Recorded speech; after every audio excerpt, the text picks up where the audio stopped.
Great. So hello and assalamu alaikum, everyone. My name is Hassam, and I'm the founder and CEO of Rabt.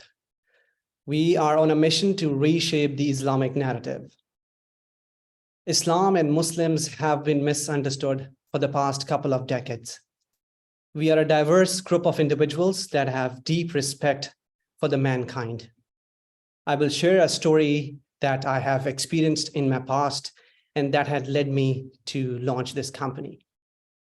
In 2015, I went to Singapore to attend a business plan competition. And when I landed at the airport, the lady at the immigration counter looked at my passport and said to me, "Khan, dangerous people."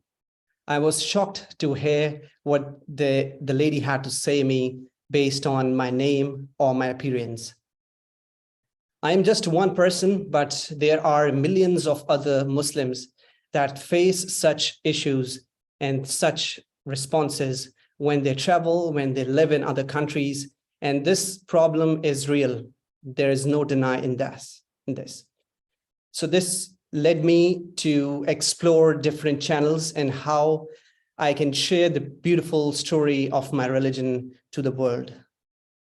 Looking at the landscape of applications, I saw the current applications in the Muslim market were outdated in terms of user experience or feature set.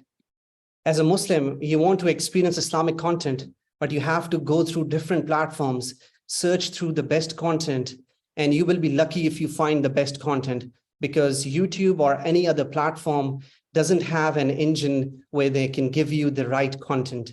It is based on the keywords or number of viewers. They don't care if you see a content which is controversial or hate speech or anything that might mislead you away from your religion and your faith. You might be able to identify the right content, but not for your children or the young generation. They have very less knowledge about their religion or faith, and they want to explore their religion. But the issue is with these platforms, their algorithms or their filters are not meant for the Muslim audience. And recently, we saw some of the top Islamic apps in the market selling their user data to third parties. And that has created a lot of mistrust among Muslims, how they perceive and engage in these applications now. So that led me to launch Rabt, which is the first Islamic storytelling platform for Muslims.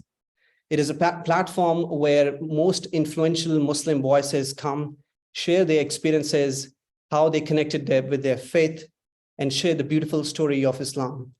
We have content which is audio focused. It includes audiobooks, motivational lectures, speeches, and other different categories that we have on the platform.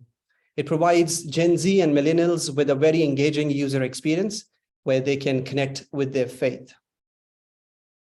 We have immersive Islamic content ranging from different categories, and some of the categories that we have highlighted or we are focused on are stories of Quran or lives of prophets, meditation, Islamic finance, and other. Why we selected these categories? Because these are some of the pressing issues that people either they have not familiar or no knowledge about such issues, or such issues are very prevalent in the society. Thinking about depression or anxiety rates going higher in the society anywhere in the world. We have content on meditation. People who are getting divorced, the rates are getting higher, as much as higher we have seen in the last 5 years. And that's where we come in with marriage counseling, providing the best content from some of the experts in the industry. In terms of cryptocurrency or Bitcoin or any other latest modern technology in Islamic finance, people are confused if it is halal or if it's haram. They don't know anything about it. So they find it in different platforms. And I mentioned to you what is the problem that is currently with the current platforms in place. And that is where we define all these categories and bring the best content, which is curated and on demand. Islam is the fastest growing religion in the world. According to Pew Research Center in the US, by 2060, it would outnumber any other religious group in the world. And that speaks about our growing audience. which is focused on connecting digitally on different modern communication platforms like TikTok, Snapchat, and sharing the true narrative of their religion and their faith, that how peaceful and how connected we are as a community. Muslim spending on media was 220 billion in 2018, and that was expected in terms of growth to 300 billion in the next 5 years. These are the numbers that have happened. So there is no denying in the number of people that spend money in different media or online platforms to search and discover the best content. We have a total audience of 1.9 billion. Along with that, half of that audience is under the age of 30, which is our target audience, the Gen Z and the millennials. In terms of our obtainable market, that's where we bring in the top 4-5 countries like US, UK, India, Pakistan, where people are coming on our platform, engaging with the content and the content creators, and that has led us to focus on these particular markets. And people in these markets where they have high appetite for Islamic content, that's where we bring in the best content for them. These applications that are in the market have been in market for the last 10 years. And majority of these applications are focused on the basic features, which are although great in terms of connecting with your faith, but there is disengagement when it comes to Gen Z or millennials. These applications offer Quran or prayer timing or all these basic features that they have. We come in the platform in the market as Islamic storytelling platform and a knowledge sharing ecosystem where we combine the influential Muslim voices in one place, and that can help the young generation to get inspired and to learn knowledge from. Our business model is focused on premium subscriptions. This is for exclusive content. For people who don't want to pay us, they can listen and they can watch the non-exclusive content, which we have curated in different libraries. And for that, we will be having an in-application advertisements, and that's where we generate the revenue from. And also in the current applications and platforms like YouTube, when you're listening to Quran or any other surah or Islamic content, you see inappropriate ads or music or anything that leads you away from that experience. So the user experience, again, is a problem right now. Sponsorships and donations, we have partnered with some of the leading organizations in Pakistan, like Maulana Tariq Jameel Foundation, which is doing a great job in Turkey and Pakistan, relieving a lot of poor people and helping them to get out of poverty. And we are in their mission supporting them and raising donations for them. So these are the top channels through which we have generating revenue from. In terms of our go-to-market strategy, we are targeting Gen Z, millennials, boomers. Just considering Pakistan, US, and UK, we have combined audience of 135 million people that are under the age of 30. And that is the pure audience that is loving our platform.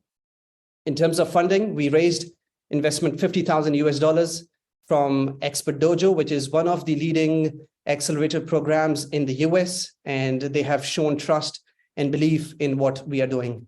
In 8 months since we got the investment, we launched the product into the market to get more feedback about what content categories people want, which content creators they love. So based on that feedback and all that research that we did, we have onboarded great people on the platform.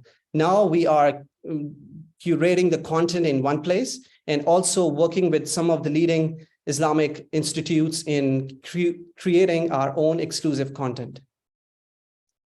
This is the traction which we have achieved in the last 12 months. Over 1 million app sessions completed, 500,000 minutes of playtime, 100,000 tracks listened. And all of this has been achieved in a marketing budget of less than $2,000. We are very proud as a team that what we have achieved in getting $50,000, building and launching the product, and getting all these great numbers that we are proud of. In terms of our content creators, we have people from Egypt, US, UK, Pakistan, India, and now we are focusing on Malaysia to bring on board a diverse set of content creators, researchers. So some of these individuals are doctors, some are lawyers. One of the person that we have onboarded last month is an ex-CEO of Habib Bank AG Zurich from Pakistan. So people are not only Islamic scholars, but diverse range of people who bring in great Islamic knowledge and share their experiences on one platform. Our partners includes Malaysian research organizations, Singapore's SMU Management University.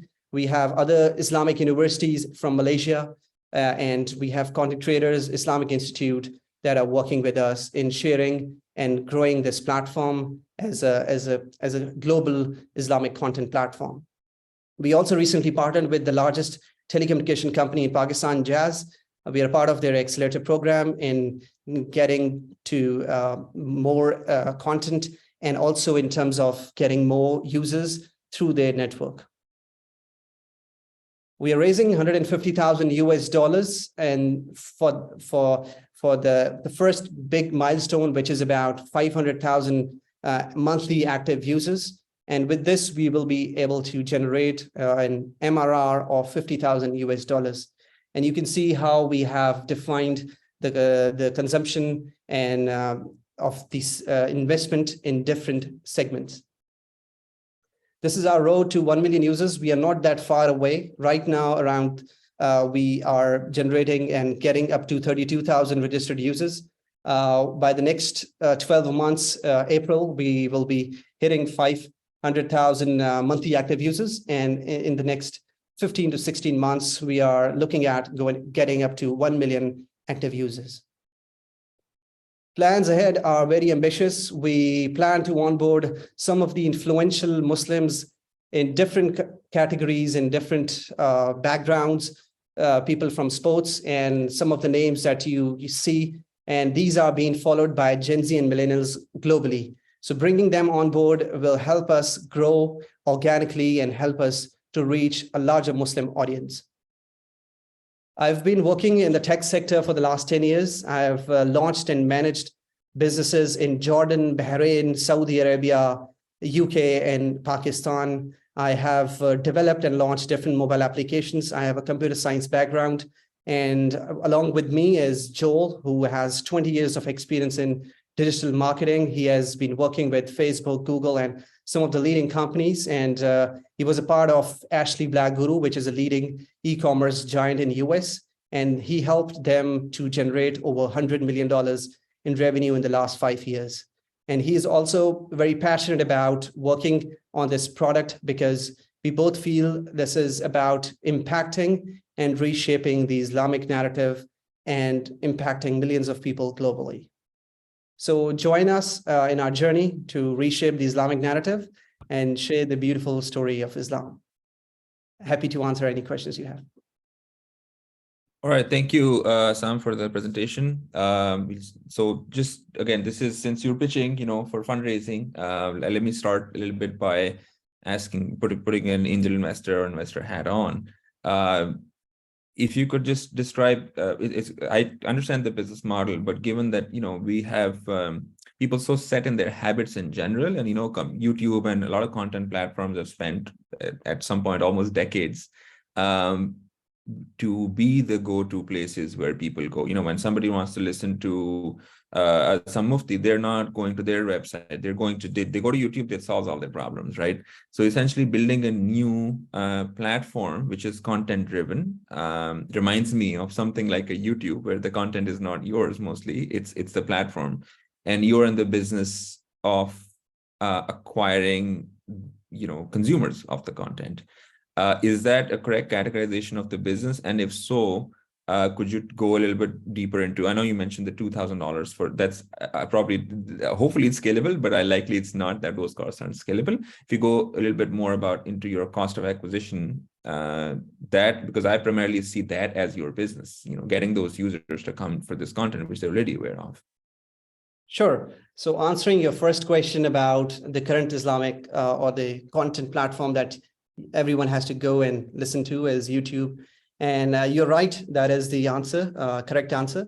But in 2007, Spotify, when they started, there was music in the industry, but the whole user experience was fragmented. People have to download from different torrents or other platforms and get a library of content that they wanted to listen to.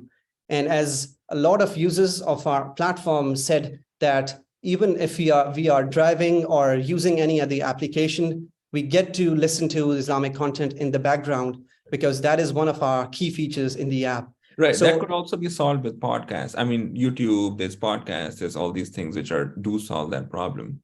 So the question remains of why people are coming to this platform. And then the second, of course, bigger question of how much does it cost? Sure. So two main factors is about content curation. And the second thing is about filter on the hate or controversial speech, because all these platforms out there don't provide any content curation. You look at YouTube, you search for anything, any topic, you will find million or more videos of that particular topic, but you will keep your whole day searching for the best content. And you as a layman, if you don't have an expertise in that domain, like let's say Islamic finance or meditation or marriage counseling, you'll just listen to the top 2, 4, 6, 7, 10, but you don't know if that is the right or that is wrong, if they have the expertise, they are qualified or not. So that is one thing. The other thing is about the filtration of that content. So these are the two core things why we differentiate from any other platform. Okay, and the cost of acquisition, yeah. Yep. In terms of customer acquisition cost on Android, as you know, it's cheaper to get users. So our customer acquisition cost is 30 cents. And on iOS, it's around 60 cents. We have also got a user acquisition cost of 6 cents per user, but I'm talking about a quality user that comes in, spends 3 to 4 engaged sessions per day and spends each average engagement session is around 8 minutes and 30 seconds. So that is the user that we have to spend around 30 cents on Android and 60 cents on iOS. Okay, that's extremely low, which is amazing if that's what you're seeing and you can get. So I'm just going to move on to the questions, and first in, first out. What languages is the content in? So language is in English, Urdu, and Arabic. We are now getting a lot of requests from other languages. So inshallah, moving forward, we are adding more languages. All right. And so how do you mitigate the liability if the content creator says something that causes concern or is controversial? So yeah, the first thing is that it's an invite-only platform where we invite the content creators. It's not anyone who just want to upload the content and it goes viral. So that is one key factor of filtration. Then we have an expert in different industries, different segments that vet the content and see if that is in line with the true values of our platform. So that is in place for us to make sure everything is being checked and it has been credible. So could you talk a little bit about the team? I know the two founders. Are you working full-time on this? And if you then also talk about the expert that you mentioned, who are these people? How are they working with the company right now? In what capacity? Sure. So as I've been working on this full-time for the last 3 years. Along with me is Joel, who is working on the chief as a marketing side of things. We have 2 developers in our team that is working on the development side of things and improving the user experience. I'm the one who is working on the user experience design because I've designed a lot of different applications. And in terms of sorry, what was your second question? So in terms of the experts that you mentioned, how in what capacity are they working with you on the company? Sure. So just to give you an example, Noman Ali Khan, as most of you know, runs Bayyana Institute. So they have partnered with us in terms of curating the content on our platform and also helping us with exclusive content. Then we have people, scholars from US, UK. So these people are experts in Islamic finance. You can see a lot of these names on our website, which we have present, and you can search for their profile. They are all qualified people. So we are collaborating with them to curate and have the best experience for people who are coming on the platform. Right. And so they're not in a paid capacity. They seem like they're advisors and Correct. Yeah. And is your CMO also full-time? Yeah. So he's working with us as well as another company. Okay. So somebody asked that if you can engage, like comment and start your own conversation on the platform. No, so this is a kind of feature which we have got a lot of response and requests, just like Clubhouse, most of you know that got viral. So people are looking for an online community where they can engage and they can ask scholars or experts in the field any questions that they have, because again, finding these questions and answers on online is some challenge. And with ChatGPT coming in, we have experienced that even ChatGPT, their responses are not accurate when it comes to Islamic knowledge. So there are a lot of gaps, and any company who can fill those gaps is one who is focused on that particular segment and bringing the experts in on one platform where they can vet the content and see if it's in line with it. Okay. And when you say vet the content, as we're all aware, there's various ways of looking at what is acceptable or okay in one sect or school of thought. There's many diverse school of thoughts. How do you deal with that on the platform? Sure. So it's a very good question. I get to ask about, is it a Shia or a Sunni or any other segment? So the beauty of this platform is about bringing all Muslims together on one platform, regardless of the school of thought. And it's all about sharing their experiences and the expertise and knowledge that they have. We have around 5 to 10% of the knowledge or education which is a bit controversial. Like some schools of thought says this is right, or some they say that is not right. So what we are doing is we are focusing on things that are common in different schools of thought. And let's say if it's Islamic finance or any experts in the field who are from different schools of thought pass a law or some kind of thing that it is legal or it is acceptable for Muslims to, let's say, do cryptocurrency, but in certain specific conditions. So these are the key things that we are solving from this platform.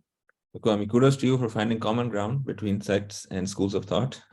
In my life, yet to see that in anything. So that's awesome if you're seeing. I think the mission is about how we can combine in, and you can see from people who have been onboarded, these are not any people that are just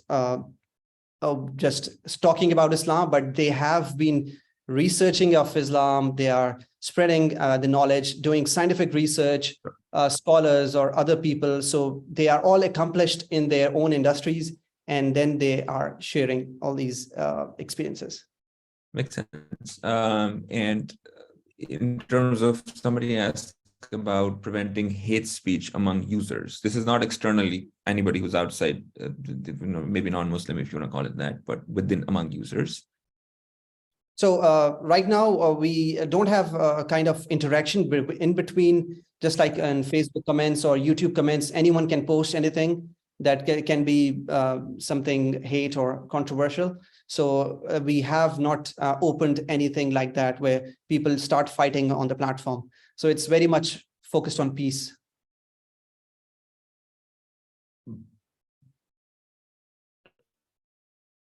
Okay, no, sounds good. I appreciate it. We need to wrap up. I think we won't have time for another, but again, if you can just share the slide with your email and contact. If somebody wants to reach out, they can do so directly or through Paklaunch as well. This is pretty much it. It's a wrap from our side. Thank you everybody for joining, and feel free again to reach out to any of the founders if you have more questions or interests. And good luck to the founders, and thank you again everybody for joining. Take care. Bye-bye. Thank you. Bye.